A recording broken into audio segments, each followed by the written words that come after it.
guys, 4.3. This is going to cover kind of when to ask for help and what you should expect from a teacher if it gets that far. First off, let me talk to you about the sequence of requests, right?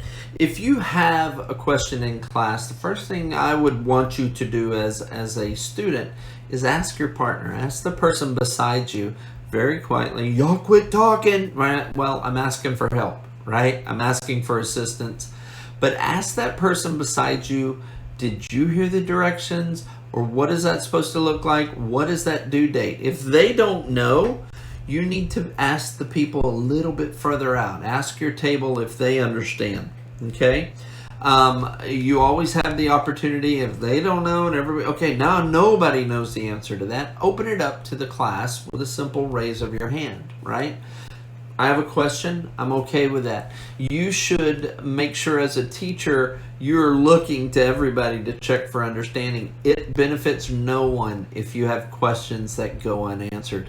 So please put those questions out there for the teacher because everybody else is just too scared to ask. So you might as well ask. And don't worry about it. You won't be judged. You won't be looked at differently. Just ask the question and move on, right? So if nobody answers in the class, at that point, you can put your head down and say, all right, I'm going to have to figure this out on my own, it looks like, and I'll share it with you guys when I'm done. But you may have to look it up. Maybe there's instructions, written instructions that have the answers. Maybe there's a video, something you missed, something in the instruction that you missed. If you cannot find it at that point, please be comfortable in asking the teacher. And your approach to that can be one of two different ways. You can simply go up to them in class or after class and ask the question you need and let them clarify a little bit. And then go tell those others that didn't know it. Or in this day and age, it is so easy to send a Canvas message if you use Canvas, or to send an email message, right? And just get to the point. Ask what you need to. Let the teacher just, poof, here's your answer. Plus, at that point, if you do it in email, you have it in writing. And you can never say, well, you said this. No, I think I... And then you go to the email. See, it's just evidence for you. So let's talk a little bit about a teacher's purpose, though. Okay? They are there to help you and to teach you and to guide you. Most, 95% of the teachers in the world got into teaching because they wanted to help kids. They wanted to help students become better at what they want to do, right? The old story about these people are sitting at a dinner party and this lawyer stands up and says, I made $250,000 last year, and a doctor stands up and says, well, I made $500,000 last year. And they looked over at this guy and they said, you're a teacher, what'd you make last year? And the guy stands up and says, well, I made doctors and lawyers. That's what we do. We want to create people who are contributing to society.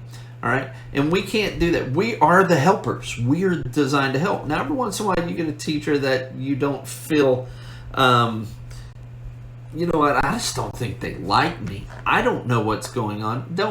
Please don't sell yourself that message.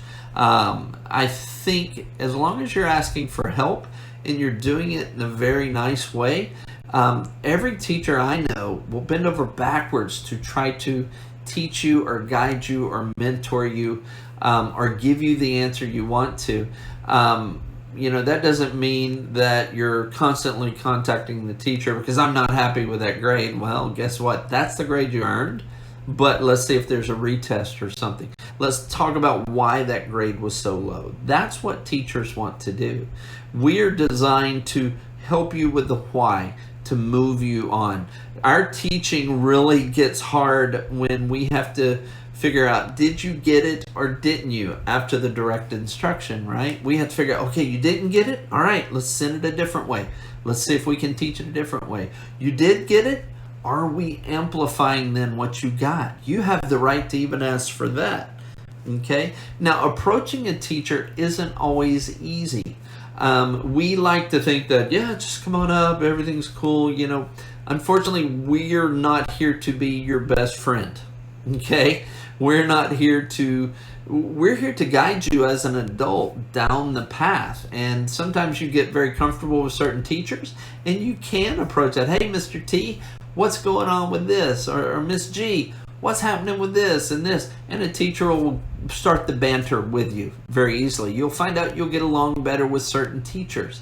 You may hit that teacher that you're like, I just don't like this cat, man. He's rough. He's hard to deal with. You're going to have those people in your life.